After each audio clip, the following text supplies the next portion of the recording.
நீங்கள் நம்ம சேனலை ஃபஸ்ட் டைம் பார்க்குறவங்களா இருந்தீங்கன்னா ப்ளீஸ் நம்ம சேனல் சப்ஸ்கிரைப் பண்ணிக்கோங்க. ரைட் சைடில் உள்ள பெல் ஐக்கன் பட்டனை கிளிக் பண்ணிட்டீங்கன்னா நான் மேற்கொண்டு வீடியோஸ் அப்லோட் பண்ண போது உங்களுக்கு உடனே நோட்டிஃபை ஆகும். இந்த ரெசிபி உங்களுக்கு பிடிச்சிருந்துச்சுன்னா லைக், ஷேர், கமெண்ட் பண்ணுங்கள். முளைக்கட்டுற பயிர் செய்கிறதுக்கு நம்ம ஒரு பாத்திரம் எடுத்துடலாம். பாத்திரம் இந்த மாதிரி விஸ்தாரமாக நல்லா ப்ராடாக இருக்கணுங்க. இந்த மாதிரி விஸ்தாரமாக இருந்தால் தான் அது முளை கட்டுறதுக்கு ரொம்ப ஈஸியாக இருக்கும். இப்போ இதில் 2 டைம் தண்ணி சேர்த்து நல்லா அலம்பிக்கிட்டேன். நல்லா கையை வச்சு கசக்கி எடுத்துக்கோங்க. அப்போ தான் அதில் அழுக்கு இருந்தால் நல்லா அது ரிலீஸ் ஆகிடும்.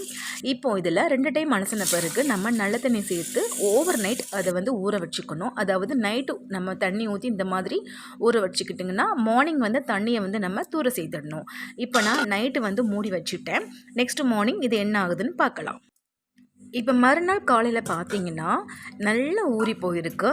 எந்த அளவுக்கு ஊறிஇருக்குன்னு பார்த்தீங்கன்னா, நான் இப்போ ஒரே ஒரு பயிர் எடுத்து அதை நல்லா மசிச்சு காட்டுறேன் பாருங்கள். சூப்பராக மசியுது. எந்த அளவுக்கு நல்லா ஊறி இருக்குங்க. இந்த அளவுக்கு ஊறினாதான் நமக்கு முளை சூப்பராக வரும். இப்போ கையை வச்சு லைட்டாக மிக்ஸ் பண்ணி விடணும். அதை நம்ம கசக்கக்கூடாது. ஜஸ்ட்டு லைட்டாக மிக்ஸ் பண்ணி விடணும். ஏன்னா ரொம்ப ஊறி இருக்குது பார்த்தீங்களா, அதை நம்ம ரொம்ப ப்ரெஷர் கொடுத்தான்னா அது ரொம்ப அமுங்கிடும். அப்படி இருக்கிறதுனால நமக்கு முளை வராது. அதனால் இந்த மாதிரி நான் பண்ணுற மாதிரி கையை வச்சு லைட்டாக மிக்ஸ் பண்ணி விட்டுட்டு அந்த தண்ணியை நம்ம தூர சேர்த்துடணும். இப்போ நான் நல்லா ஃபுல்லாக சூப்பராக தண்ணியை ஃபில்டர் பண்ணிட்டேன். இப்போ நெக்ஸ்ட்டு என்ன பண்ணுறேன்னா, மறுபடியும் ஒரு தண்ணியை வச்சு லைட்டாக அலசிக்கிறேன்.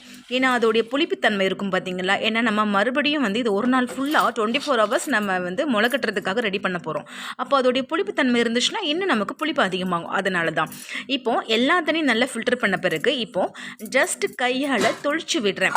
ஏன்னா கொஞ்சமாக ஈரப்பதம் இருந்தால் தான் அது முளை ஆகிறதுக்கு ரொம்ப ஈஸியாக இருக்கும். இப்போ இதை நம்ம ஒரு 24 மணி நேரம் அப்படியே விட்டுறணும். அதாவது மூடியை ரொம்ப க்ளோஸ் பண்ணக்கூடாது. நான் பண்ணுற மாதிரியே பண்ணுங்கள். இந்த மாதிரி லைட்டாக கேப் விடணும். இதை மறுநாள் மார்னிங் வரைக்கும் அப்படியே விட போகிறேன். அதாவது இன்றைக்கி மார்னிங்லேருந்து நாளைக்கு மார்னிங் வரைக்கும் நமக்கு 24 ஹவர்ஸ் கம்ப்ளீட் ஆயிரும்.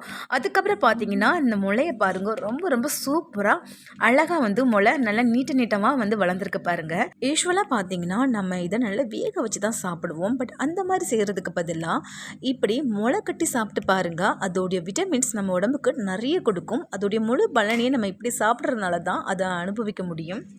இந்த பச்சை பயிரில் நார் சத்து அதிகமாக இருக்குது. ஃபைபர் கண்டென்ட் அதிகமாக இருக்கிறதுனால நமக்கு டைஜஷன் ப்ராப்ளம் வர்றது கிடையாது. ரொம்பவே ஈஸியாக செரிமானம் ஆகிடும். அது மட்டும் இல்லாமல் கான்ஸ்டிபேஷன் ப்ராப்ளம் உள்ளவங்களுக்கு இது ரொம்ப ரொம்ப தீர்வு கொடுக்கக்கூடியது இந்த பச்சை பாசி பயிர். நம்ம இதை அடிக்கடி எடுக்கிறதுனால மோஷன் ப்ராப்ளத்துலேருந்து ஈஸியாக ரிலீஃப் ஆகிடலாம். இன்றைக்கி எங்கள் வீட்டில் டிஃபன் என்னென்னு பார்த்தீங்கன்னா, இந்த முளைக்கட்டின பச்சை பயிறு தான் பிரேக்ஃபாஸ்ட்டாக எடுத்திருக்கேன். இது கூடவே 2 முட்டை நாட்டுக்கோழி முட்டையாக நான் எடுத்து அதை வேக வச்சு தோல் உரித்து வச்சுருக்கேன். மெயினாக இதுக்கு நாட்டுக்கோழி முட்டையை எடுத்துக்கோங்க. பிராய்லர் முட்டைலாம் நம்ம உடம்புக்கு ஹெல்த்தியாக கிடையாது. அதனால் நீங்கள் நாட்டுக்கோழி முட்டை எடுக்கிறது பெஸ்ட்டு. இது கூட ஒரு 7 பாதாம் நைட்டே நல்லா ஊற வச்சுட்டேன். அதோடைய தோலையும் உரித்து கூடவே சேர்த்துட்டேன். இப்போது இது எல்லாமே நம்ம சாப்பிடும்போது நமக்கு கிடைக்கக்கூடிய சத்து ஏராளம். இதில் நிறைய ப்ரோட்டீன்ஸ் அண்ட் ஃபைபர் கண்டென்ட் நிறையவே இருக்குது. அது மட்டும் கிடையாது, புற்றுநோயிலிருந்து, அதாவது தோல் புற்றுநோயிலிருந்து நம்மளை பாதுகாக்குது. ஓகே ஃப்ரெண்ட்ஸ், இது போல் ஆர்கானிக் பிரேக்ஃபாஸ்ட் ரெசிபி உங்களுக்கு பிடிச்சிருந்துச்சுன்னா நம்ம சேனல் லைக், ஷேர், கமெண்ட் பண்ணிவிடுங்க. இது போல் நிறைய வீடியோஸ் பார்க்க விரும்புகிறீங்கன்னா நம்ம சேனலை சப்ஸ்கிரைப் பண்ணிக்கோங்க. தேங்க்யூ.